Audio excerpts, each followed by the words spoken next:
Kids on the floor, paws at the door, spills in the hall. You've seen it all. Welcome to Clean Living with Sam. I am carpet cleaning.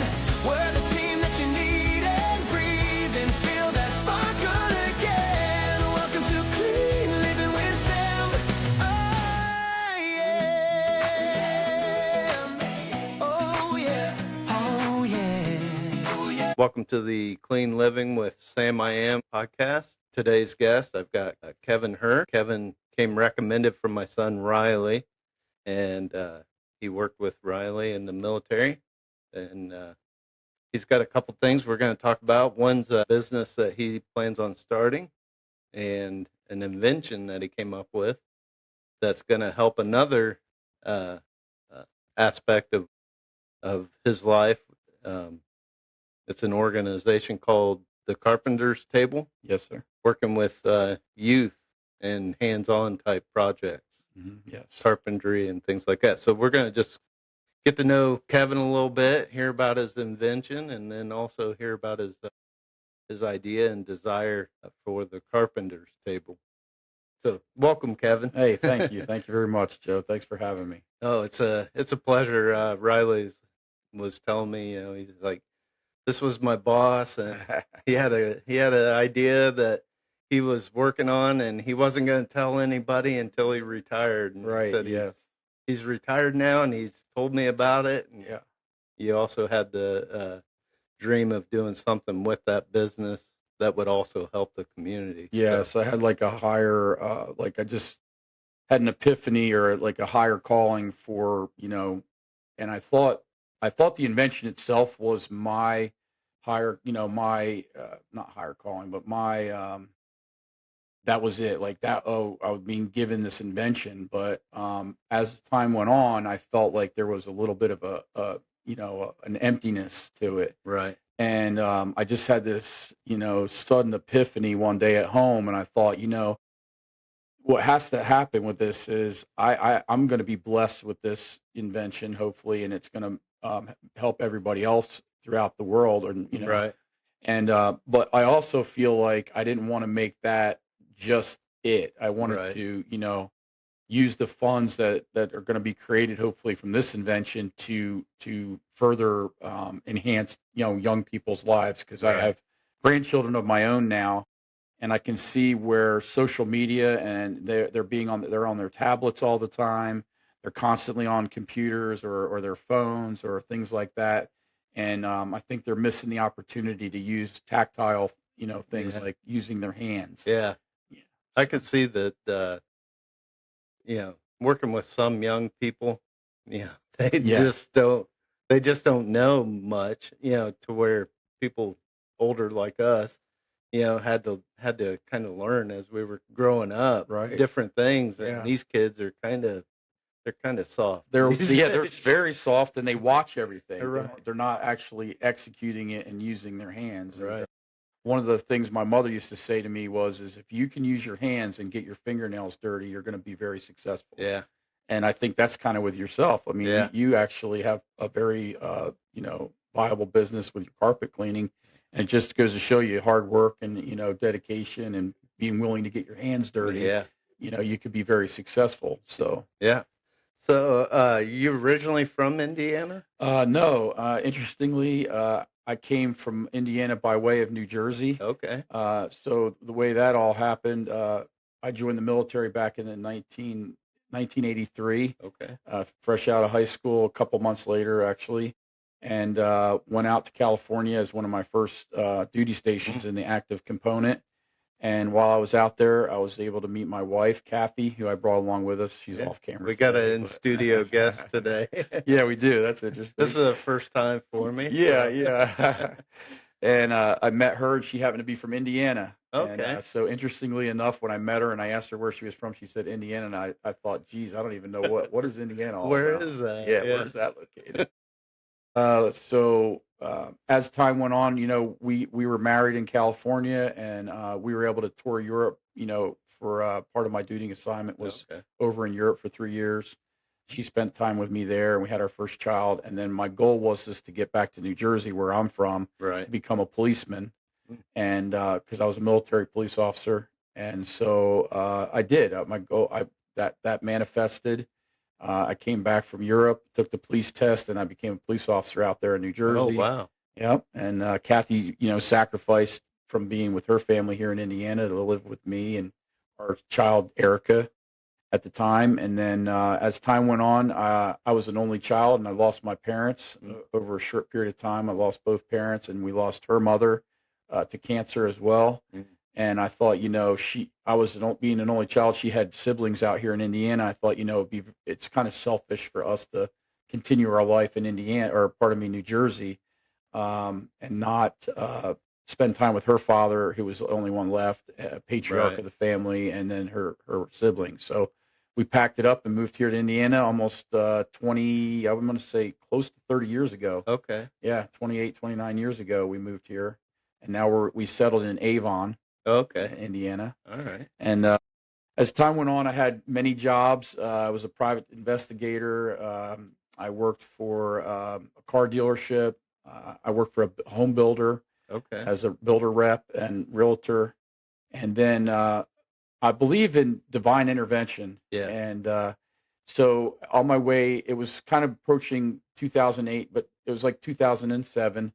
And I hadn't been in the military for almost 20 years. Oh, really? I had retired, or pardon me, I'd left the military active component 20 years earlier, Right. back in '87. Right. So here it is, 2007, 20 years later. And I started to see for some reason, the signs on the back of vehicles and like Army of One, Right. Go Army, just started jumping out at me. And I know that our real estate business started to slow down. So we started to reach that 2008 recession that I Right. didn't know was coming, but I could feel it, kind of the pressure. Right.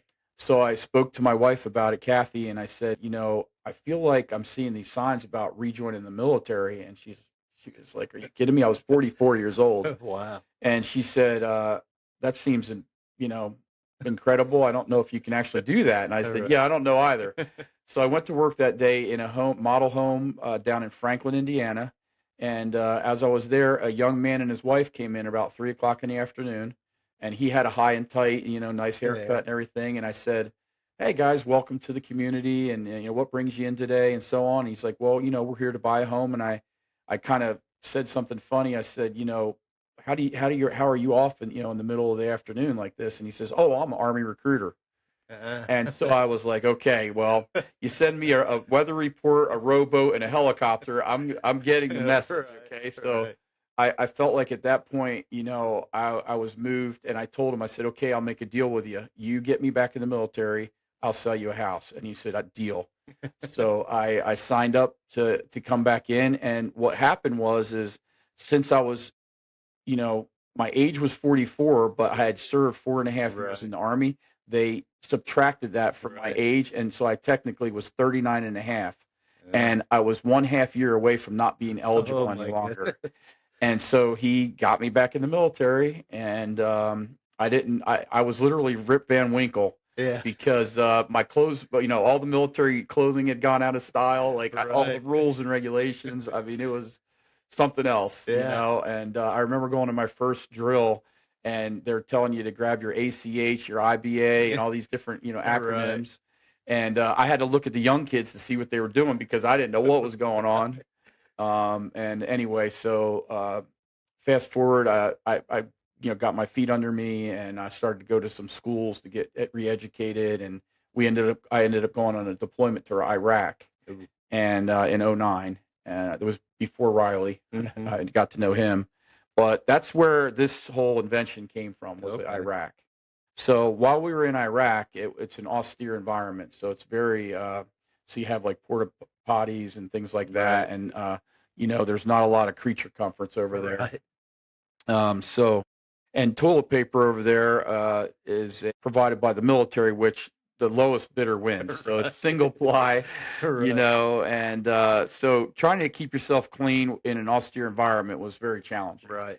Wet wipes were a thing, but they weren't very popular because we didn't have an opportunity to go to the PX often enough. Right. And then wet wipes also were problematic because, they were not antimicrobial. So as the humidity and heat, worked on that package of wet wipes, there could be some, sort of microbes that were growing and things like that on that, onto the wet wipe. So what I thought back then would be a great idea would be something that was actually, portable, antimicrobial, and also anhydrous, which is non-water based. So you didn't have to worry about water. And what I came up with was this, which is called Six Stick.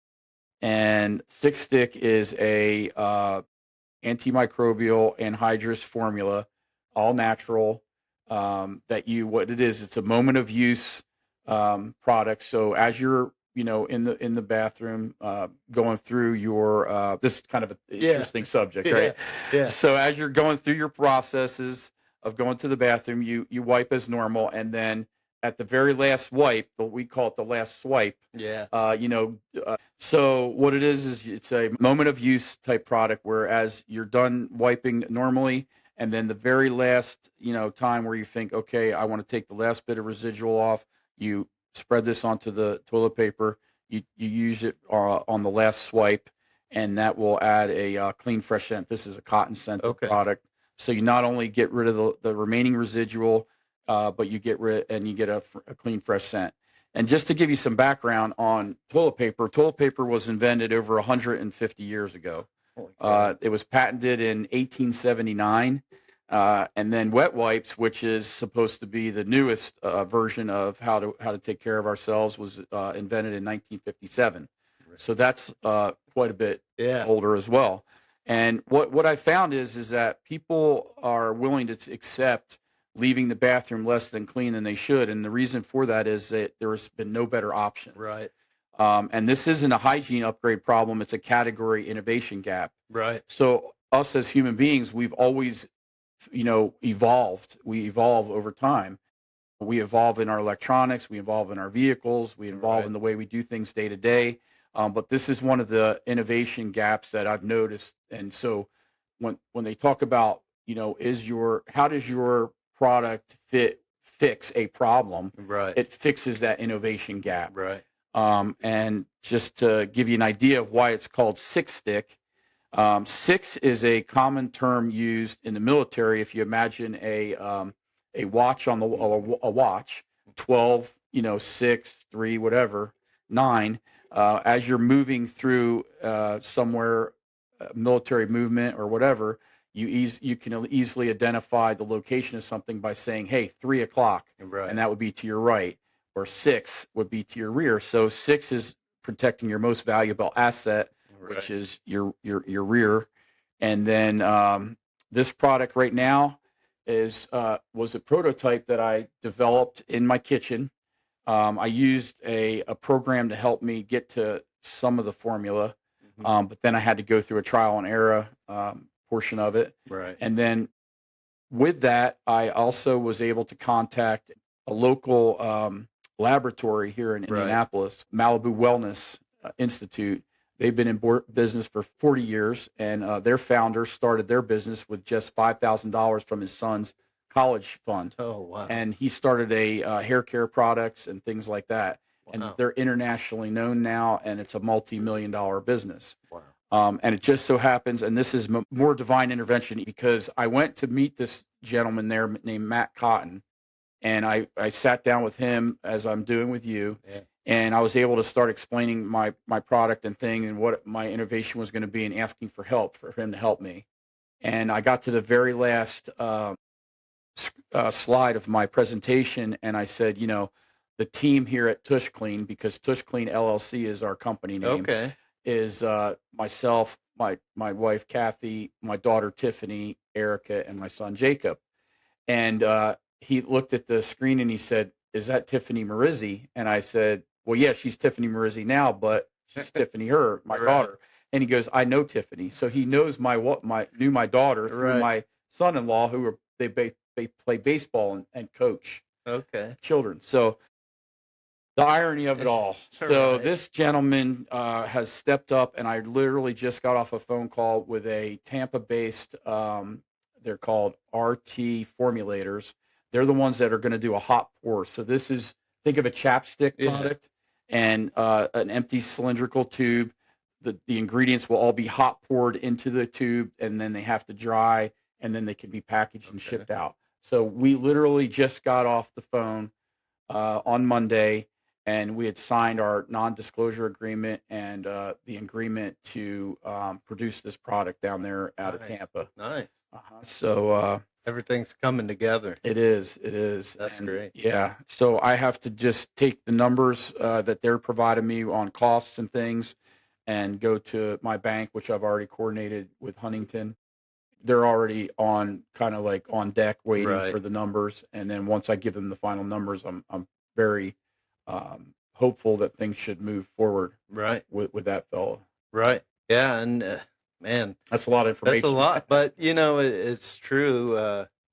And even though they've got like dude wipes and flushable wipes, I get notices from one here in Rossville and in Burlington, where I live. These small communities, they don't have the system to deal with these wipes. They say flushable, but they're not. A great point. That's a great point. So yes. This would help the local communities also, because you're just putting toilet paper. You're just enhancing your own toilet paper that you would normally flush down the system as well. So that I can see a great benefit there as well. Way. Yeah, and that's interesting that you picked up on that, because that is part of the problem is that consumers. That's a consumer issue where people don't want to get their plumbing plugged up with wipes that say flushable, but in fact are not. Right. And I think our local water treatment plant at one point published a picture of a ball of wipe or things that was in there had gotten stuck in their system. Yeah, because they don't have the equipment to I don't know what they would do, grind it up or whatever, but it just doesn't work right. Yes. And even because you go to the store, you see flushable and you think you're good, but it's not. So even probably septic systems are it's really bad for those. That's a great. I didn't even think of that. That's a great point. Yes, because those can barely handle what regular just normal toilet paper. Yeah. Correct. So, So we really think this is going to be a hit. Pardon me for. I can see that. I can really see it being portable. We're also we're speaking with young mothers. So my daughters, having them on board, have given me a lot of interesting input. Yeah. And both of them agreed that when you're training a toddler, for example, your son comes into the. I was going to say my grandson Ben's grandson's using it, and he actually says to your son, his father, "Hey, go grab the stick, stick," because he has now been trained, and that's what it is. It's education, and it gives them a indicator. When they spread that on the toilet paper, it gives them an indicator to say, "Oh yeah, I've done my job, and I've wiped, and I'm clean." Right. Because my daughters had mentioned how however well toddlers want to try to do in the bathroom, they don't always do so well, right? But to add to that, you don't see the color on the end of this. This is a clear sample. But the people that are going to fulfill this for me are going to introduce a mechanism inside this clear gel that once you transfer it onto the toilet paper, it's going to change color. So you'll have an absolute clear indicator. And my wife, Kathy, is the one that actually brought up, hey, it would be nice to be able to see, because the clear gel, you can't see against the contrast. But if you have some sort of an indicator, a non-dye indicator, because we want to stay away from dyes and things like that, because people are concerned about that. So it'll be a 100% natural, product. Wow, I can definitely see a need. Your sample. I appreciate that. You're welcome. I can definitely see a need, and that could be revolutionary. We're hoping so. I really I wrote myself a letter. I believe in manifestation, as well as divine intervention. Yeah. And one of the things I've read is that God won't give you the idea if He's not going to give you the way to make the idea. Right. And so I keep my eyes open, and there's been many other things, and I don't want to take too much time, but there's been some other things along this 8-month journey now, Sure. that have come up that have absolutely been his way in, getting me into the right direction to Right. get this to come to fruition. Yeah, it's been a common theme on the last few podcasts, but you know, just being aware of what God's doing. I Right. mean, if you're not listening, if you're not seeking, if you're just not paying attention, you're just focused on day-to-day stuff, you're going to miss so much. Yeah, I agree, You're 100%. going to miss a lot. Yeah. And then the last interview I did was with a lady from the chamber, and she had, just instances and instances of things that, didn't make any sense at the time. Right. But now she's like, wow, God's put all this together. Yeah. You I know? totally believe in that. And And my wife's an example of that as well, because way back before I even met her, I had asked out loud one time in my own personal time, in silence, I was asking, who am I going to meet and who am I going to marry? Like just kind of, Right. young person's kind of ideas. And the name Kathy came to me. wow. And I literally said at that time, I was like, I didn't even know a Kathy. Right, I never went to right. school with a Kathy or Yeah. nothing. And so I was like, well, okay, on that one, God, but I think you missed the mark. But here I am 42 years later, Right. living with my wife, Kathy. So, My pastor, he says it, just give God 5 years, and then you look back, and your life will be probably nowhere where you expected it to right. be, Yes. and you'll see things that just don't make sense, Yep. but they happen, Yes, sir. and it's so true. And it's if you're not listening, you're not going to have all these opportunities Correct. that have happened to you. So that's amazing. Yeah. One of my favorite stories is the story of the man who was in his house by the river, and he was watching the news report, and the news came on and said, hey, there's going to be a terrible weather system coming through the valley, and there's going to be a storm. There's a potential for the river to flood. We Yeah. encourage everyone to leave. And the man said, no, I trust God. He won't harm, he won't hurt me. And then shortly thereafter, the river, of course, rose and got up, to where he had to get up onto his rooftop. And a rowboat guy came by, and he was in the rowboat, and he said, old man, you better get in the rowboat with me, because the river is going to continue to swell and flood, and your house is going to get washed away. And he said, no, I trust God. And the last thing was the helicopter, screaming down to him, hey, come, get on the helicopter. And Right. So anyway, he didn't make it. He Right. went up to the pearly gates, and he was next in line, and he walked up to God, and he said, why did you let me die? And he said, I sent you a weather newscast, a rowboat, and a helicopter. Right. You got to What take more your do you sign. want? I'm giving you a sign. Yeah. So So I I've think about been that. I've been kind of at a crossroads lately about adding another van, because it's a big expense, Yeah. and and then also finding the right guys to work in that van. And I've prayed, and I'm like, what do I need to do, God? Do I do it? Do I Yeah. not do Yeah. it? And I was talking to one of the guys, and we just have vehicle issue after vehicle Oh. issue, and I'm like, why is this happening? Right. And then I thought about it. I'm like, well, maybe God's like, I've showed you need another vehicle, but Yeah. you're not listening. Yeah. Let me break this one for Yeah. you. Because it always happened to where I get one fixed and the other one would start acting up. Right. And I'm like, Yeah. meanwhile, I'm feeling defeated and Yes. not knowing what to do, and Yeah. feeling like God's not answering my Yeah, prayers. he's not helping me out. Come on, man. But really, he's Yeah. like, I'm showing you need another vehicle. Yeah. And with that, hopefully it'll be more business, right? More blessings, right? So, which, I like your idea of not only using that to benefit the world and your community and your family, of course, Right.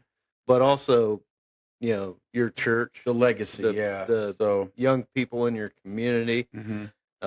That's what's important. I always tell my guys, I'm not doing this to make myself rich. I'm doing it to help the community and provide a service, and hopefully we all kind of raised rise, up all boats rise together. in the high tide. Yeah. So, um, I appreciate that. And we always, like, if we clean churches or, people that go to our church, Yeah, I give always give them benefits. a discount. Sure. Uh, I always kind of just put part of that back as like a tithe. Yeah.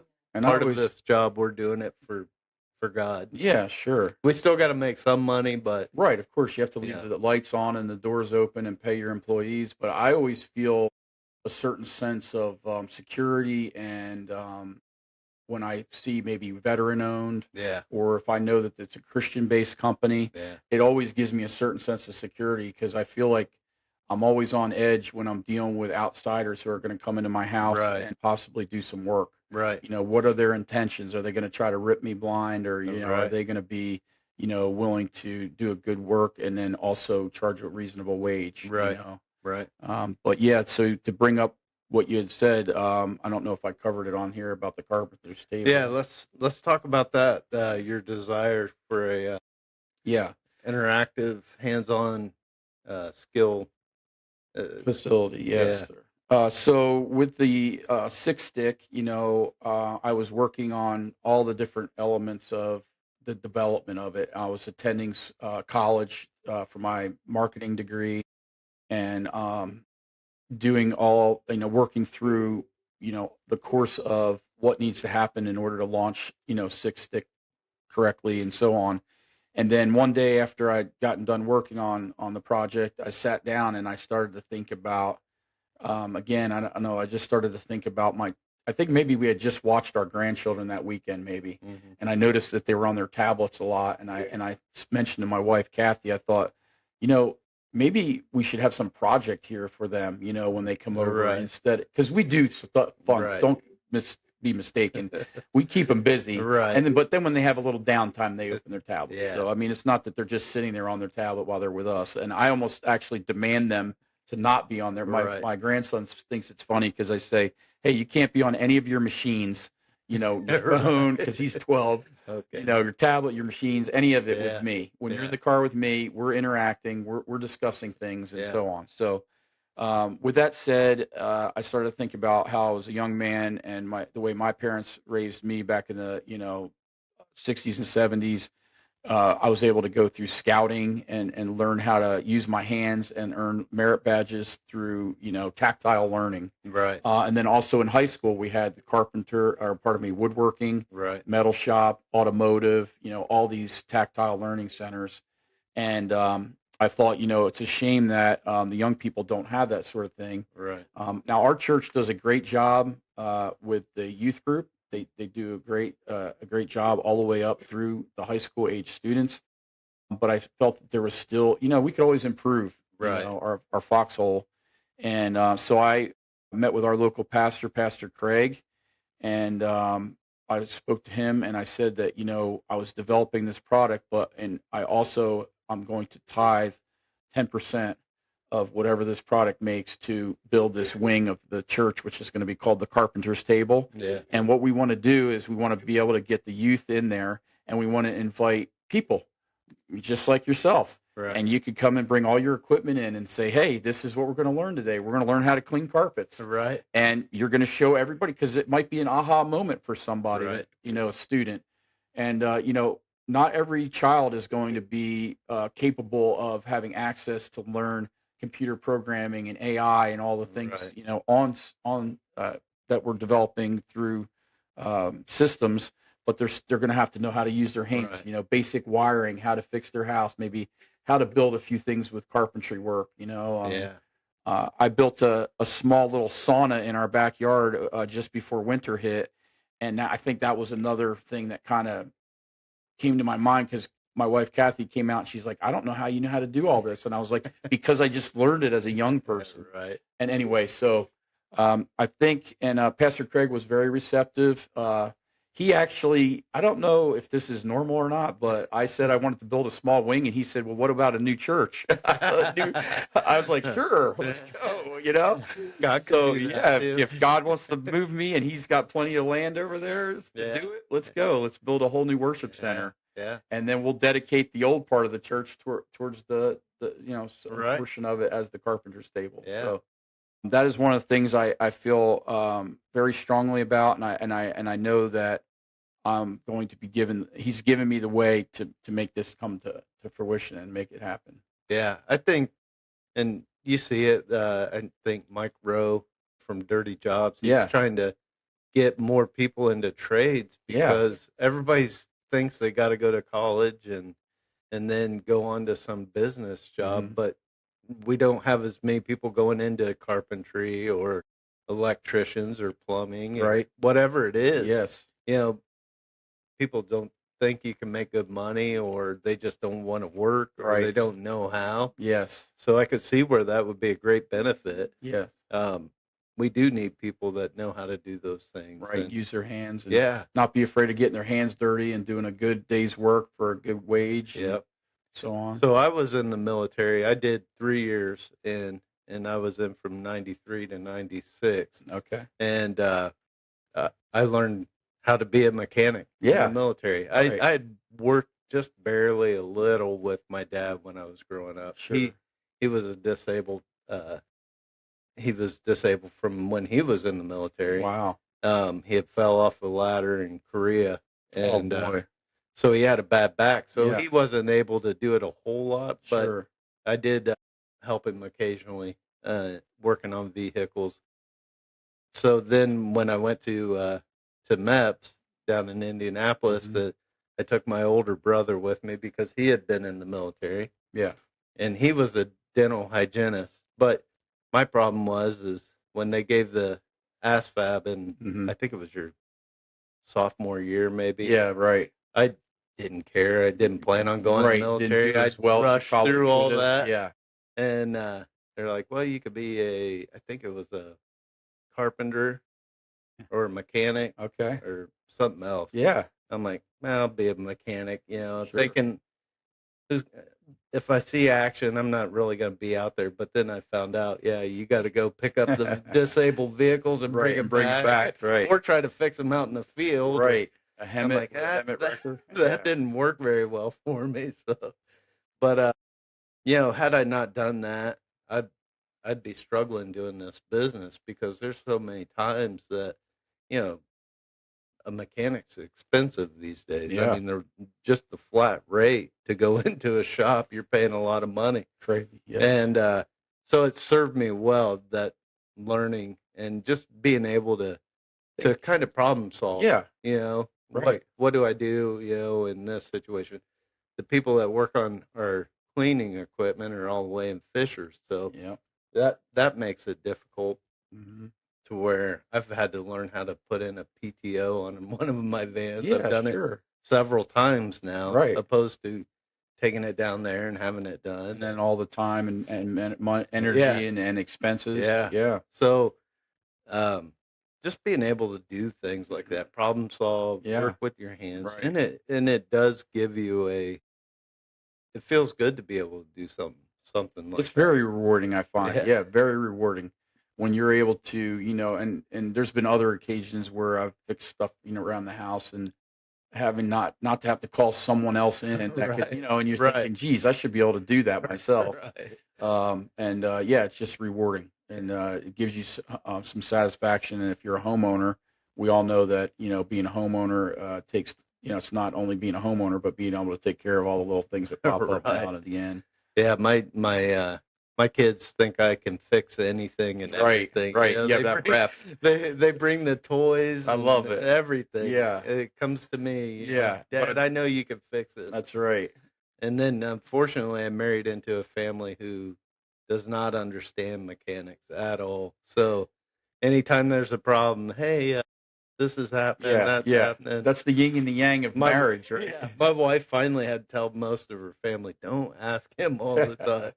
Because I'll try to help, but there for a while I was getting quite a few calls. But everybody wants to know a guy. Yeah. Hey, Yeah. Joe can do it. Yeah. Yeah, he can do this or he can do that. I'm like, I can, but I don't. Nowadays, I really don't have time. Right. We have a friend of ours and his wife who's in IT. He's an IT guy, and they go to a different church than us. But more recently, they've wanted to come to our church, and it's not out of almost out of necessity because he's being asked so much of Mm. himself outside of his job. Yeah. He I think taking advantage of people is bad, Yeah. obviously, and he feels like he's kind of being taken advantage of a little bit more than he should. Yeah, get called upon a A little bit too called often. too often. So I think he's going to switch gears and come on board with our church. He's visited a couple times with his wife. Nice. I think they came out at Easter, right? Yeah. So yeah, Doug and Stacy, they're good, beautiful people, and they'll be a welcome addition to our church. And we won't let it out of the bag that he's an IT guy. Right. Yeah, you gotta keep that pastor. low. Yeah, we got to keep that on the low. But if I ever have to pull that one with Vince Right. Craig, I'll be like, I know a guy, Yeah. Yeah, but So, we can't use him too often. yeah, we have to be because he'll leave. But Yeah. he's been at the other place for so long. But Well, and that's the one nice thing about church community too. There's usually somebody that does everything. yes, So it's you a know so melting many pot. different people who have different backgrounds. Right. And that also would be beneficial for the Carpenter's table. Yes. Because you've got, And we want to invite guests, so Yeah. that's exactly right. So having the guest on, like the guest carpenter or whatever, it may be a person that bird watches, or you let your imagination go wild. Maybe an artist, Right. and we have canvases available for the children to learn how to paint, or Right. just anything to get their creative mind going and their creative juices going outside of Yeah. electronics. Yeah, Well, and nowadays that you're probably losing even more creativity with AI. right. You know, You can because literally- now you don't even have to think of a way to do things on your computer. You can just tell AI to do it for you. Yeah, that's right. I just created a couple images. My wife Kathy and I had a chance to go on a vacation a couple months ago, and we did some amazing things. But I told AI to make a picture of us on some jet skis, which is what we were on, Yeah. and it came up with a great picture. And I was like, "Geez, that was simple." I just took a Right. couple sentences of script, and it did exactly what I needed it to do. So yeah, it's kind of scary how smart it is, and Yeah. it's fun to use. Yeah. But I feel like again, not being able to transfer some of the things that maybe dad should teach you, or you're not paying attention when you're younger. Yeah. Because you're headstrong. We all know that part of our lives. Yeah. So One of the biggest things I've seen, and it's been for years. I mean, I used to work at a furniture store, and I worked at Walmart here in Frankfurt, and just kids not even knowing how to interview properly. right, How to show up Yeah. looking like they're ready properly to interview, dressed, and how to answer questions Yeah, well. yeah. I'm like, oh, there's such a need for kids to learn how to do these things. basic. Yep. Yeah, And basic skills. there's just so many other things out there that the youth need to know, and I don't know how you tackle all of it, but a program like that would be very helpful. Be a because good start, I yeah. think, and I think hopefully through word of mouth, and I think during the winter months is when it really is going to be a good time to have a chance, because we have limited daylight hours, and the kids get home early, and it's dark already. Yeah. And they don't have as many outlets outside to play, because my grandchildren have athletic outlets. Yeah. But they don't do those things in the winter, so Right. they just sitting around, and what are things that they're doing? So if they have a place where they can go to local church, work on a project that might be not just a project for one day, Right. but it might be a couple week project, Yeah. long project. When I was in the military over in Europe with Kathy, they had a carpenter shop, and they had a arts pottery, and so Kathy was able to go in and make ceramic figurines for our nativity scene. Nice. And she hand painted them all, fired them, and everything. Yeah. And then in the carpentry shop, I built the manger, Nice. and out of scrap wood. And to this day, we still set that manger and nativity scene up, and the grandkids see it, and they're just amazed. They're like, "Oh, you made this, and you right. made that," and so that kind of all these little signs were just little like breadcrumbs that Right. led me to that kind of thought about the carpenter's table. Just Well, and that's exciting. I mean, I'm sure you probably get pretty excited when you think of all the things Possibilities. the Yeah. possibilities to come. Yes. And it's both things. Both things are great ideas, and Yeah, you have to be patient though, and I think that's one thing that God's teaching me now is to be patient, right, because I want it in my time. right, And I thought my timeline was to have this launch ready and yeah, actually be a millionaire by now, and right, already have given my donation. right, But God says no, pump the brakes. yeah, So I literally, and I'm only in gate one, so I mapped out 6 or 7 gates, and they're like parts of my idea that I have to get through to advance to the next mm-hmm. stage. And I'm still stuck in gate one, which was getting some approvals right, and some legal stuff done. right, But just on Monday, like I said, I finally got that final approval, and would say I actively started this project probably in September of last year. mm, So we're approaching almost a year if you think about it. This is June, yeah, July, August, yeah, September. I mean, we're only 3 months yeah, away, and I thought I was already going to have this thing yeah. It's gone, gonna be out on the shelves, gangbusters, and yeah, on the shelves, but I am very hopeful, and now our timeline from here on in is somewhere around that 6 month timeline right, to launch, and we're going to do direct to consumer. So okay, I have another small advantage is my daughter is a multi-level marketer, okay, and she's going to be heading up the marketing and advertising nice, portion of the business. nice, Her name is Tiffany. I think we've talked yeah, about her before, and so having her in my wheelhouse and having her available to help with this, okay. selling this. So you're gonna sell mainly online then? Is Yes, that direct to consumer, doing small ads on like social okay? media and things. The big box stores are difficult to get into. Yeah, There's a lot of parameters that have to be fulfilled. yeah, You need a $20 million insurance policy. You need X, yeah, Y, Z, and just for a young startup company, it's very yeah, difficult to afford all those things. So I think if I, work from a direct to consumer standpoint, and you'll be able to order it on Amazon, TikTok Shop, right. off the Instagram, and we'll have packers and shippers and things that will be able to ship it right to your home. That'll be nice. Yeah. So That's always a bonus when you can just have it shipped right to your home. yeah. I mean, people are getting away from going to the store. I know I do. Oh, absolutely. Yeah. No, you're right. We just went to the store the other day to look for a product, and we couldn't find anything close to what we wanted. And I said to Kathy, I said, I don't know why we even bothered. I mean, we can go on the computer, and in 2 minutes we can see 8 examples of what we want, Yeah. get the size we want, the color we want, and have it sent to our house within 24 hours. Right. So it's a little bit of a disservice to the folks that are trying to start. All the stores that are shut down over the years, but Yeah. it's progress, and you can't avoid it. Yeah. It's gonna happen. Yeah. But they can't carpet clean. No.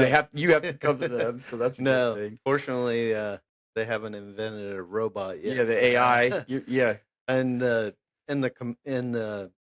shampooers that they sell to consumers, it's Yeah. not that great. Right. I mean, Right. and when you spend the time and the money on chemical, you're not getting the best chemical. You're getting Sure. what consumers You're getting what use. you pay for. Yeah. It just prices have gone up a little bit, but it's still time and money well spent if you just hire a carpet cleaner. Hire a professional like yourself. Yeah.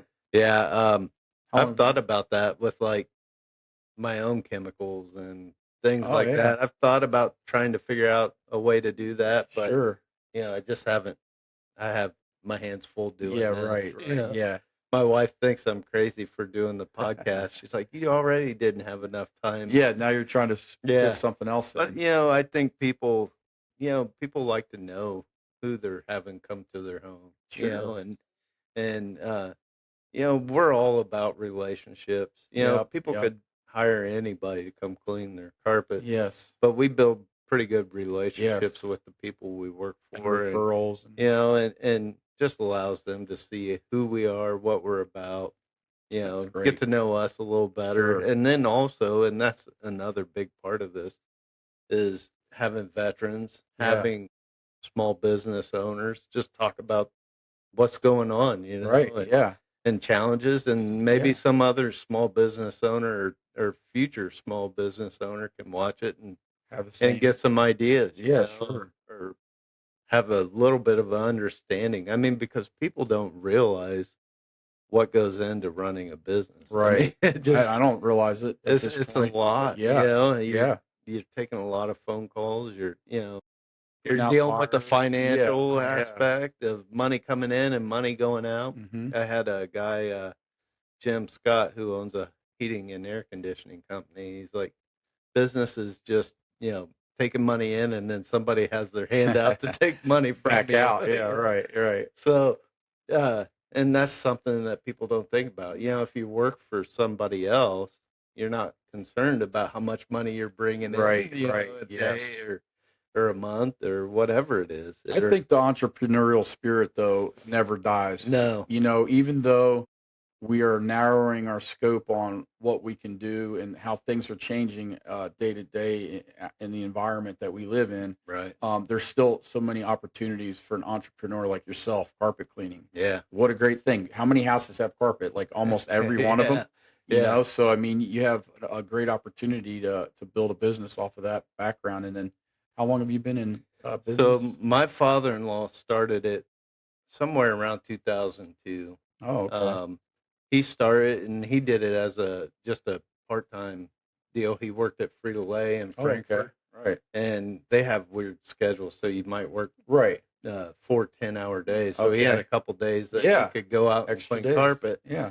And then it got big enough to where he was able to quit Frito. Well, he retired early from Frito and did this full time. Yeah. And then he got to the point where he's like, all right, I think I might be ready to retire. Yeah. And I had helped him off and on. Sure.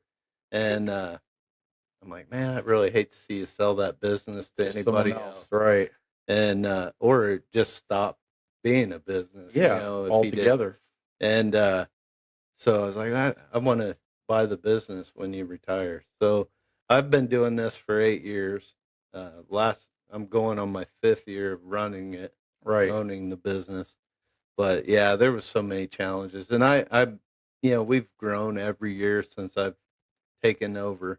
But I think, why are we not further ahead? Why do I not have a huge nest egg in the bank? Yeah. But I think that part of that's my decision making. I've made probably some silly decisions, but I also go back to, God knows what would have happened had we just took off Something different, right? And I had a bunch of extra money. Right, right. Yes. He's like, I'm gonna grow you into where you need to be. I agree. And you do it too quick, you're gonna get a big head. Yeah. Think you did it all. And all the pitfalls of that. Yeah. Yeah. So I can see that as I've progressed in my faith journey and just my journey as a person. Right. Right.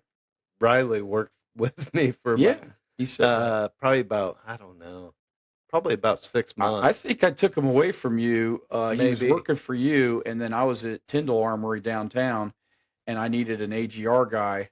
And I called him up. I said, "Hey, can you work full time?" And I think he said, "Well, I'm working for my dad in the carpet cleaning business." Well, it was really a blessing because him and I didn't work very well. Oh, isn't that funny? Yeah, I have a 22-year-old son. We don't golf very well together. So Dad's just an older generation. Yeah, he was coming from all he had ever done was the guard. Yes, and then also working at Subaru, where you was a robot mechanic or something. You get your lunch breaks, your 15-minute breaks, right? But if you want to take an hour lunch, that means we're working an hour later. Yeah, that doesn't compute. So he was young. I wasn't great at handling frustration. Sure. So it worked out best that he went ahead and went to the guard, because that's interesting. I always said, I'd much rather have a relationship with him than have him work with me and us be like the guys from West Coast Chopper throwing chairs around. Yeah, and then having a fractured relationship. Yeah, that's the most absolutely. important thing. So I agree 100% on that. Yeah. He's been a good. He's a great kid. He's always stuck with me no matter what, even when I was not the best. Yeah. But I was happy he was moving on. I think parents and children our children beat themselves up in both regards, because we have an older daughter, Tiffany, I've mentioned her a couple times, and we have an even older daughter, Erica. But sometimes they bring up, things they did as kids to us, and they said, how could you put up with that, and this and that. And the interesting thing is tend to forget those things, Yeah. and you only remember the good. Yeah. And I think you're 100% hit the target on stating I'd much rather have a relationship with my children than have a fractured, relationship. And then luck and the things of, you mentioned not getting too much fame and fortune, right off the bat, making yourself having some trials and tribulations and learning things. Yeah. As time goes on. It's true. It's been a challenge since the get-go, but at the end of the day, I still enjoy doing the job. I just see the potential, and I think people are like, you're crazy. It's just a little carpet cleaning business. Yeah. But we provide a great service. We get great reviews, and I could see where this could expand. Yeah. I've got guys because we do a lot of apartment complexes. Oh yeah. And some of the bigger properties, they're like, if you were in Indy, I could give you jobs down there too. Wow. And I'm like, well, I can't go that far right now. It won't work. But someday we may be able to, Sure. and start taking some of that business. Yeah. But great. it's just one of those things, you got to keep plugging away and doing what you got to do, and you take the good with the bad, and it's something else. But yeah, it always reminds me, and I used to talk to the soldiers about this, because they would, we'd have to do something that wasn't, desirable, or something that they didn't think was the best thing that they wanted to do, but we had to do it because it was part of our mission. And sometimes I'd refer them back to an old Chinese, like, kind of situation, proverb or whatever, where, this Chinaman had a young, a son, and everybody in the village came to him and said, "What a beautiful son you have!" And he said, "You are so lucky to have such a beautiful son." And the Chinaman said, "Maybe I am, and maybe I'm not." Right. And the son learned how to ride a horse, and a great stallion, and the people of the village came to him and said, "How lucky you are that you have a beautiful son and who can ride such a beautiful horse." And he said, "Maybe I am, and maybe I'm not." Right. Well, while he was riding that horse, he fell off and broke his leg. And they all came to him and said, "How unfortunate it is that your son broke his leg and he's hobbled. He can't walk right now. How unfortunate and how unlucky." And he said, "Maybe I am, and maybe I'm not." And the very last time there was a war broke out in China, and the Chinese emperor called all able-bodied Chinamen to come to the war. And he wasn't able to fight in the war because he was hobbled. Right. And the Chinese people all came to him and said, "How lucky you are that your son doesn't have to fight in this horrible war." And he said, "Maybe I am, and maybe I'm not." So it's all perspective as to, hey, I want to advance faster in my career, and I want to do so much things faster, but maybe it's actually lucky that you're not. Exactly. Because you're being, slowed down and getting the reins pulled in a little bit. Yeah, that's for sure. So, I thinking about working with younger people in the, just the carpenter's table, or just anybody, guys I work with. One of the things that is probably the most valuable thing I learned in the military was to just be able to suck it up and drive on. Right. Yeah, just adapt and adjust. Overcome, yep. Overcome, yep. Adjust, yeah. You get used to, whatever it is, you just got to do it. Right. And I think that stops a lot of people these days. It's they hit a it's going to sticking be point. hard. Yeah. Yeah, but you just keep pushing through it. It might be really good on the other side. Yeah. I've seen that cartoon where it has like a guy digging for diamonds. Yeah. And he finds one diamond like kind of shallow, and the other guy's dug, some pretty far past him, and he hasn't hit any diamonds, but then one more axe strike and there's a whole pile of diamonds under there. Right. So you never know, if you push through and persevere through a hard target, what's going to be on the other side. Yeah. So. I'm forever grateful, because I went in a month after I graduated high school. I was so ready to get out of Logansport, Indiana, away from my family. Same here. Yeah. But my first duty station was Korea. Oh boy. So those same people I was ready to get away from, I was missing like right. Oh boy, that's something else. you know, it just taught me how to work, how to how to get over things, Yeah, and take just orders and yeah. just understand, you know. I was one of those kids who didn't want to work. I didn't Right, want to do anything. right. Military took that out of me. Yeah. I But think same here. I was working two jobs, but they're two part-time jobs that weren't going to end up anywhere, right. and I wasn't going anywhere. But I joined the delayed entry program. I don't know if they Yeah. had that back. Yeah. I joined up when I was 16. My Yeah. parents had to sign for me because Wow. I left when I was 17, Wow. Okay. and I was in for I left June of '93, June 30th, Okay. and I didn't turn 18 until September 30th. Wow. So I think I was already done with basic before Yeah. I ever turned You 18. must have been one of the youngest recruits in this. I was in and out before I ever turned 21. Wow, that's Yeah. amazing. So you probably grew up a lot Yeah. being around those Well, guys. I mean, yeah. you learn things. I Yeah, I mean, did learn a yeah. lot. I always say I spent my time either working or drinking. So it was that part because having I started drinking at a young age. Yeah. And then my first duty station's Korea, where you could go It's all you have left. party Right? all Yeah. the time, Right. walk down to the PX, get you a case of beer, and walk back Yep. and Yep. drink.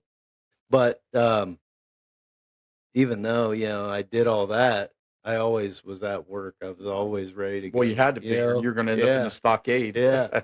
I remember I was only in country for about a month, and me and one of my buddies, we went to the enlisted club drinking till like 1 o'clock in the morning, a work night, and go back, crash out in the barracks. Mhm. And then next thing you know, they're banging on the door. It was a muster drill Oh no. at 2:30 or 3 in Yeah. the morning. Yeah. And then we had to get. I'm like, what is going on? Yeah. They're like, Yeah. you got to get everything, and you got to go down to the Accountability, yeah. motor pool. And Oh, I'm like, jeez. oh man. So went down there, and then the drill. We didn't go anywhere. We were just at the motor pool until Right. 3 o'clock that Accountability, afternoon. yeah. It was crazy. Yeah. But I'm like, not doing But that. that was an again. experience that you Yeah. know, in Korea. So is that your only duty station? I went to Korea, and then while I was in Korea, I ended up getting a tumor in my neck. Oh, I was over there for like 9.5 months, okay. and for 6 months of that, funny story, because I didn't even know I had it. It was right here on the back of my neck, Yeah. at the base of my skull. Yeah. And over there, we all just cut each other's hair. Yeah, sure. Tie's pretty easy to Yeah, do. like the hut cut. Yeah. Yeah. So one of my buddies was cutting my hair. He's like, "Man, what is this on the back of your neck?" I'm like, "What are you talking about?" Yeah. And then I looked at the mirror, and I'm like, "Oh, that's weird." Yeah. And I waited around for a month, Of course. and Yeah. wasn't gonna do nothing Right. about it. And then finally, my motor sergeant, he said, "You're going to sick call tomorrow." So I did. Went back and forth from. I was at Camp Casey. They'd send me down to Seoul for testing. Right. Right. And they'd just tell me, it's something, we don't know what it is. It could be really serious or nothing. Right. Oh, jeez. And I'm like 18 years Yeah. old. I'm Thanks like, a lot. what? Yeah. Yeah. So finally, my mom, she knew I had it and what I was going through, and she dealt with the military and the government from my dad's disability, Right. and she ended up calling Senator Lugar's office, Okay. and telling them what was happening. Yeah. Which started a Senate Yep. investigation. Yes. Yep. And they called me, hey, we're going to send you to Hawaii to have that looked at. Yeah. And I'm like, well, my family's down at my mom's side of the family's all in Virginia. So Okay. I said, how about you send me to Walter Reed? Yeah. So at the time I was married to Riley's mom. I got home from AIT like right before Christmas. I had my 2 weeks leave. Right. Yep. I got married. Yeah. Went to Korea. Oh, jeez. Yeah. On a company tour. Yeah. Yeah. And came back home then to DC. They had me as soon as I flew in. That day they seen me, and the next morning they were doing the surgery. Wow. And that was another scary moment. The ENT, she's like, well, I just need to let you know there are some cancers that if it's exposed to oxygen, it'll just spread throughout your body. Yeah. I'm Yeah. like, Great. great, thanks, Oh nice my to gosh. know. Yeah. So 18 dealing with those yeah, emotions. yeah, Yeah. it was crazy time. So I was supposed to go from Korea to Fort Campbell, and it was going to work out really well because me and one of my buddies were both going to Fort Campbell after Korea, and but since I was in Walter Reed for 6 months, my orders changed, Yep. and I ended up going to Fort Hood Oh, for okay. my last Texas. year. Yeah. Yeah, that was with a air defense Okay. unit, Right. Patriot Battalion. Yeah. Yeah. We had the Patriots over in Qatar. Yeah, and the When, bad thing is because of my medical issue, I was non-deployable, oh, okay. and then I got to Fort Hood, and they were going to Kuwait for a Right. year, Right. so I was over in Fort Hood basically in rear detachment Yep. by Yep. myself. Yep. So yeah, it wasn't That's a a great bummer. time, and then Yeah. at that time, my wife was going to be having Riley. We Yeah. were split up. Yeah. It was just a Tough big mess. time. Yeah. Yeah. But So you got through it. that was not that I probably would have taken it, but I could have used some help back then because Right. just dealing with everything, Yeah. uh, As a young person. Yeah. soon to be child, a wife that sent me divorce papers, Right. all Right. that stuff. Yeah. I just spent all my time drinking. Oh You boy. know, show up for morning formation. I don't even remember what we did most of the time. Right. I Blur.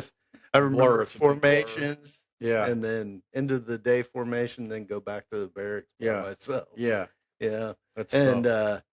yeah, it was a crazy time, but it made me who I am today. I Sure. survived it, Yeah. and Well, I think during those times we were growing from an adolescent to an adult, I think that gap gives a lot in the middle. There's a yeah, lot of interpretation in the middle on how you yeah, come out at the end yeah. of that. No, and I think I grew up in church, but I never took it serious. I was like, Understood. I'm Yeah. not gonna Yeah. make it. Yeah. Right. So, Yeah. Sure. I'm not even gonna waste any Right. time with it. Sure. And then, but at the same time, I wasn't following God, but I wanted to blame Him for everything when Yes. everything was going wrong. Yeah. It's That's like you interesting. can't have it both ways. Yeah. Right. Right. But you know, times like that, being in the faith would have helped a lot. I would probably my life would have been completely different, but Right. I wasn't there yet. Yeah. So And I think it's hard to reach young people sometimes yeah, and get them to understand that, the things that are happening to you, but there's a way for you to have faith that you're going to come through it, right. you know? And, I mean, I've certainly had my trials and tribulations coming up, and I don't want to get into those long stories because, we don't have time for that. Right. But, I think we've all gone through that stage, Yeah. Adults, Yeah. and how you come out of the other end of it is one way or the other. I mean, you're either going to come out and you're going to be walking on the path because it's a narrow gate, Yeah. the way, on his path, or you're going to follow the masses Yeah. and continue down that road. So, fortunately, I have a great wife who believes in has the same beliefs that I have. Yeah. And we've given those same beliefs to our children who are passing them along to our grandchildren.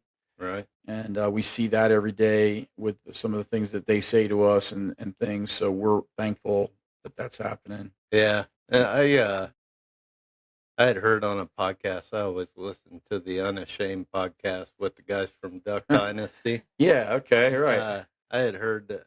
I think it was on there. Somebody had said, what was the first command God gave Adam and Eve?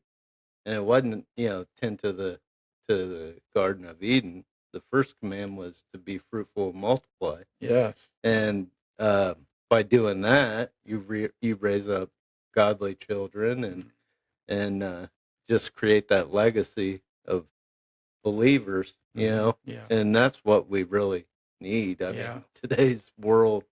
I mean, Complicated. I would have thought America would be where it is today. Yeah. And I mean, just it's crazy. It is. And It is. And our values are. I always talk about moving the line of sand. Mm-hmm. Every time we allow, our values to change or our Christian beliefs to be diminished or whatever, I think it moves what's normal, and then that next Right. generation thinks, oh, that's normal, and then the next generation moves the line in the sand even further, and then what was completely should not be normal becomes normal. Right. And so, I think training or training our children and stuff to believe in God and our Christian faith is important. And then as they're going through these things, they can fall back on it, because I don't know if Right. they all, like you said, you grew up in church, but you didn't necessarily. Right. I grew up in church, same kind of thing. But then later it comes in because Yeah. you're able to reel yourself in and understand, and it does put you on the right path. Yeah. So it may not be right on front on you at the Right. time, but Right. Well, and it goes back to train up a child in the ways he should go, and he'll not depart from it. You may yeah, right. have a slow detour. Or, yeah. Fortunately, I Sure. hope my kids don't, and that's Right. one of the things. I'm glad Riley worked with you, because when he was little, growing up, I wasn't living that way. Right. And now my 3 younger kids, they don't know that dad Anything that different. Riley had. Right. And Riley doesn't know the dad that my 3 younger kids. Yeah, He does, yeah. but he's seeing it from the outside now. Well, I could tell you from testimony that he's a good man. Yeah, Riley's a good man. He So is. whatever you felt like you thought you may not have done or came short on, it didn't. You don't have to worry about that. Right. I remember when he was a teenager, and one time he and I got into it pretty bad, and he was living with me at the time, and he tells me, "I'm never going to turn out like you," and I'm like, "I hope you don't." Right. I hope you don't. Interesting. But then, one of the first things he did, he joined the guard, and he went to Fort Leonard Wood. Right. Exactly. Yeah, exactly. I was. Yeah. I'm like, you're not doing so good about not that's turning far. out Yeah. like me. You're literally following the exact same path. Right. So, but now we have a good relationship. Good. His daughter's, it's funny because his daughter is about the same age as my youngest. Okay. So His they both, sister. Yeah. Yeah. So they both went to kindergarten at Faith Christian down the road here. Yeah. And they ended up with the same teacher. Oh, that's So amazing. like on orientation day, we told the teacher, Esma, that's actually going to be JoJo. That's JoJo's niece. Aunt or niece. Yeah. And the teacher, he's like, I've been teaching for however many years, quite a few years. He's like, I've never ran into that before. I'm like, yeah, we're not a normal family. Yeah. But it's good, and I'm proud of who he is, and I always say he turned out pretty well in spite of his dad. Right. So, Right. Yeah. I think you never know. You think that, just like I said, like my daughter sometimes refers back to her childhood or things she did as an adolescent, and we can't even remember half the stuff she says she did, and we just see her as who she is now.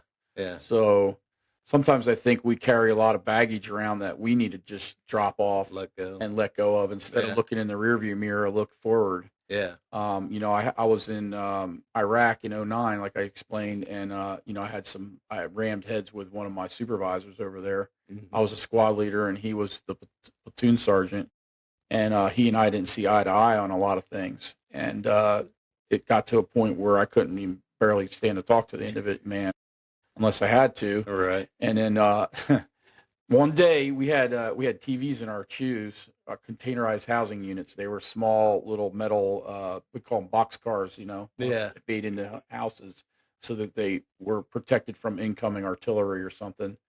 But anyway, I was in my chew and I happened to turn the TV on. It was probably like 6:00 in the morning on a Sunday morning, and the TV preacher, I didn't have it on the channel for any particular reason, but the channel came on and the preacher looked directly into the TV screen and he said, "Are you carrying around hate for someone?" And I was like, oh my gosh. And so I sat there stunned, for one.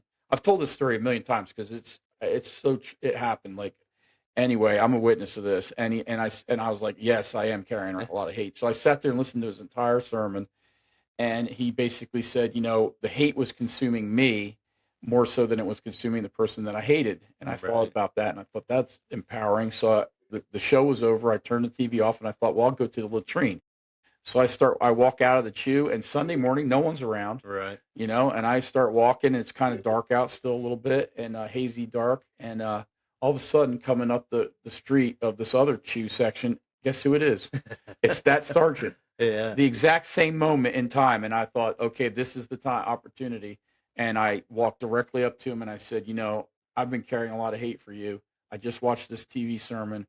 I'm laying it down right now. Yeah. And he looked at me. He started like welling up. I started kind of tearing up a little bit. And he said, I felt the same way. Like, we shouldn't be like this. We gave it a battle hug. Right. And we were good from that day on. Nice. But it was months or weeks that I had built Yeah. this hate up for this man. And it was just over some stupid decisions that were being made, Right. and we were able to overcome it. But again, another sign, Yeah. that I was able to hopefully, I picked up on, which was an important Right. one for me because it was really consuming me. Yeah. So when you're beating yourself up about things that you may have done in the past, I think you just got to look in the Yeah. rearview mirror and say, there's so much more better things that are going on in my life now that, Yeah. why I could keep referring to them or, Yeah. Yeah. So, I think I see it more and more all the time, and you were talking about it with your kids. It's crazy when you look at God through being a parent. yeah. That's how He feels for us. Yeah. And Right. He's willing to forgive us, yeah, right? yeah, it's like it Yeah. never happened. Yeah. And that's the kind of love He gives, and it is. I can't help but get emotional. I know it is emotional. Yeah. It is very You emotional. just when you've been forgiven for a lot, it's big. But yeah, grace upon grace. Yeah, yeah. Like, Some days how it's can I be minute given by so minute. much grace? Yeah. Yeah. Yeah. So the hardest part though is just letting it go. Mhm. Letting those memories that Yeah. haunt you go. Yeah. And It's for the hard. most part, I do okay, but Yeah. at times when I start talking about it, I can't ever go back to that part of my And life change without it. kind of Oh, acknowledging it, right. Yeah. and that's, I don't know, maybe it'll be helpful for my kids that my older kids that I wasn't there as much as I should have been for, but I don't know. I don't Yeah. know why it Happened still that way. affects me as much as it does, Yeah. because I've got a better relationship with all three of my older kids. But yeah, it's just I've been noticing more and more the how God is looking at us like a parent looks at a child. Yeah. And, Yeah. and His wants are like a parent wants for a child. He Yeah. wants what's best, Right. and Yeah, there's a scripture, and I can't think of the actual scripture. I'm not good with remembering the numbers, but it's like, ask and you shall receive. yeah, And would I give my Right. would I give my son a stone if he asks for bread? yeah, And or would I give him there's something else that he asks for something, would I give him a snake if he Right. asks, so on. So, you know, yeah, and that's with us understanding that being he's wicked. our he yeah, says. wicked, right? Yeah. Yeah. And Yeah. And God you've forgiven doesn't us all have the any of time. that. Yeah, so That's great. it is known that, yeah. Couple things before I forget. Do you have a website? At this point, I haven't developed my webpage Okay. because we were waiting for this particular for it. milestone. Yeah. We had to wait for significant. I call them gates, but milestones, same Yeah. terminology. And so once this milestone passed, which was the legal portion of getting the six stick produced, Right. it puts me in touch with the bank that I'm working with.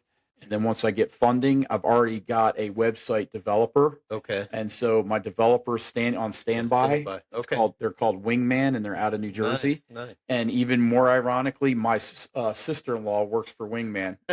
So everything works. everything is incredibly working out. I mean, like it's insane how interconnected everything has been. That's great. Because I was like, wow, I need a website developer, and my sister-in-law posts on her Facebook page, "Hey, I'm working for a new company. We develop websites." I mean, literally the next week. That's awesome. So, oh gosh. Well, when you do get one, Yeah. text it to me, and I'll make sure to that'd be great. share that on Facebook. That'd be great. Thank And you. I should be able to go back and put a link in the show notes, so if Okay. people watch it and they do want to try to find out more, they can get it. All right. Otherwise, you can always email us questions, and we can always forward those on to Kevin. And it actually, the six stick ties into the clean living. Right. I mean, Exactly. And it does. It's a it cleaning works product, well. personal hygiene. Yeah. We're not cleaning carpets, but we're cleaning Right. personal hygiene. Right. So, Keeping it clean. keeping it clean. Yeah, keeping it clean at Tush Clean. That's the Tush LLC. Clean. Tush Clean Yeah. LLC. And I did secure the name through GoDaddy Okay. for my website. Yeah. So I can't recall. I think it's just Tush Clean at go or whatever Yeah. .com. So Nice. but there's nothing there to see at this point. It's a Right. place marker. And So- then I also have patent pending, I was or gonna so say. yes, sir, provisional patent. So the provisional patent gives me 12-month coverage without having to apply for a utility patent, and that gives me the ability to operate, getting everything in line to see if it's a viable product. That's the 12-month provisional patent, and then I also have trademark on the name Six Stick, Nice. which that's in a publisher's. It's in publishing right now. Okay. So it goes through some processes. If you're not aware of it, you apply. It goes through a review, a lawyer review, and then once it's passed their litmus test, they put it in a publishing mode. Yeah. It's a specific paper or something that they publish the name in Okay. for a period of time, I think of 90 days. And if no one objects to the name or brings a case against the name of, hey, we had that first or whatever, Yeah. passes that stage, then I get granted that publishing, the trademark Okay. of Six Stick. And Yeah. then in my logo, there's a specific Easter egg. I can't give you a picture of that right this second, Sure. but there's an Easter egg, a hidden meaning in the logo. Okay. So that I'm also trying to get a trademark for that as well. Nice. That I'm waiting, and that's actually in the review stage. All that takes time Time, because yeah. you're dealing with government. Yes, absolutely. Yeah, it's all. I had trademarked the Sam I Am. Yeah, I love that. And it said it was approved like months and months ago, and they're like, "Oh, you're gonna get your certificate in the mail," and I'm like, "Okay," and then like a few more months go by, Right. and then finally, like just a couple weeks ago, I'm like, Finally "What's got this it. in the mail." Yeah. Oh, it's the finally got the trademark. That's funny. So yeah, it takes time, but I'm like, well, So now you could do an R, right, for register. Yeah. Yeah, that's what they were telling me. I could do TM up until the point that it's finalized, I think, and then it's R for registered. okay. Once you do sales, I believe. Yeah, I was just thinking if I do ever, I mean, this could be a franchise. Sure. You use the name and Yeah, I don't even know. I know there's a couple of big hitters down in Indianapolis. Like, Yeah. you hear about some carpet cleaners, but Yeah. I think word of mouth actually helps spread some. it does. Yeah, it's It big. does. I mean, that's where I get most of mine. Yep. My referrals. People Referrals, are, yes. are just constantly. I don't even realize it sometimes. Like people will ask on a page or whatever, who should I use for carpet cleaning? Yep. I get people Sam I Am. I Yeah, am. yeah. And I don't see it necessarily. I don't know if it's something in Facebook, but if I do happen to see it, I always reply, "Thank you." Yeah, sure. because I appreciate people. Oh, absolutely. referring us, and we just got a good name. My father-in-law, he built all this without any advertising, he just hard work, getting Hard out there, dedication, yeah. knocking on doors, and That's great. just word of mouth. That's a great story. So we didn't have a Facebook page, a Google Yeah. page, none of that Right. until right. I came on. So he built a good foundation, That's and great. I just hope to keep that going. And if we can grow, we'll grow, and if not, we'll just stay small. And Yeah. Yeah. it's kind of a ministry for me as well. My job is because Keith, the young guy that you saw when we got here, he's been with us for 5 years, Oh, okay. and he's a recovering addict. Okay. And when That we helps first him. met him, he was only like 6 months and Right. out of addiction, Right. and we had one of the questions when we talked to him, where do you go to church? Yeah, yeah. And he was like, well, I don't really go. Right. Like, well, we got a church, and, Yeah. and Sam invited him, and we just kind of said, hey, this is a zero tolerance. Yep. You Yep. have one strike, and that'll be the only strike, Good for you. type situation. But if you want to work, you want to take it serious, we'll work with you. And Sam said, well, I'll get back with you Tuesday. We met like on a Saturday or something. And he showed up at church on Sunday. His aunt and uncle go to our church. And Wow. they had been telling him Okay. to come to the church. Yeah. So then when we told Took him, an he's like, outsider. Yeah. yeah, he's like, well, maybe I need to check it out. Yeah, yeah. So he's been going religiously That's since. awesome. And we've worked with a couple guys who've been in addiction, and they've moved on. But, it's just, that's part of it, because we work close together. Mhm. We talk about the Bible. We listen to worship music. Yeah, yeah. And it's just, if you need a hand, this is a place we can give it if we need the help. Sure, I can't sure. just bring on everybody. Sure. But in the future, that might be something we could do. Yeah. So, It's a good way to outreach. yeah. Yeah. Good outreach program. Well, when you get a website or when you get any updates, just send it Absolutely. to me, and Okay. I'll Yeah, definitely promote your definitely business. stay in touch. I Yeah. love that. Kathy's interested in doing a podcast for our business. Yeah. And we think because she's going to retire soon here in July. She's a nurse. Oh, okay. And so we hope to get her retired, and then we were going to pick your brain on some ideas for equipment for podcasting, and we were going to be a remote podcast type of situation where maybe we were traveling or whatever, and she could just do a pop up. Yeah. Yeah. Well, the podcast. good thing is this equipment's pretty easy. Yeah, portable, easy to go, and it'll also allow people to, like, I could send you a link wherever you're at, and you could be on the podcast. Oh, that's great. So, yeah. So it's a pretty good system. Yeah. And you don't have to invest a ton of money. Yep. That's So what we're looking forward yeah, to. Maybe we'll have to hit you up for some names. I know you told us the name, but yeah. we may have to get that written down. I think Kathy recorded it. Okay. So, yeah. Yeah.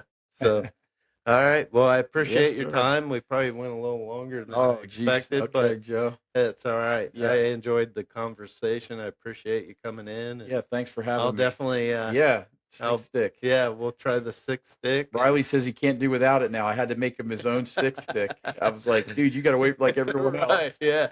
You got to pay up, Your son. He sucker. goes, well, his son, his daughter, or son was saying, hey, I need the stick, Dad. And he's like, I'm out. I better call Kevin. So right, yeah. He told me when we first talked about it, he's like, Ben loves it. yeah. He said he asked for it every time. Yeah, because people don't realize, and it is going to be an education thing. Yeah. And the fact that we just are living like kind of cavemen with just using a dry abrasive, or whatever, or a wet wipe that could cause harm to our plumbing. Yeah. So. Yeah, and I mean, days like today, you need something. Yeah. Hot, sweaty days. That's right. Yeah. They, I don't know who came up with the term. Probably somebody in the military, but swamp butt. Yes, swass. Yeah. It's a thing. Yeah, it is a thing. Unfortunately. I know, absolutely. I know all about it. But your 6 stick will help take care of that. Solve the problem. That's right. Great. All right. Well, I appreciate it. Thank you so much. If down the road you got any updates, you can hit me up again. Thank you. All right. Thank you.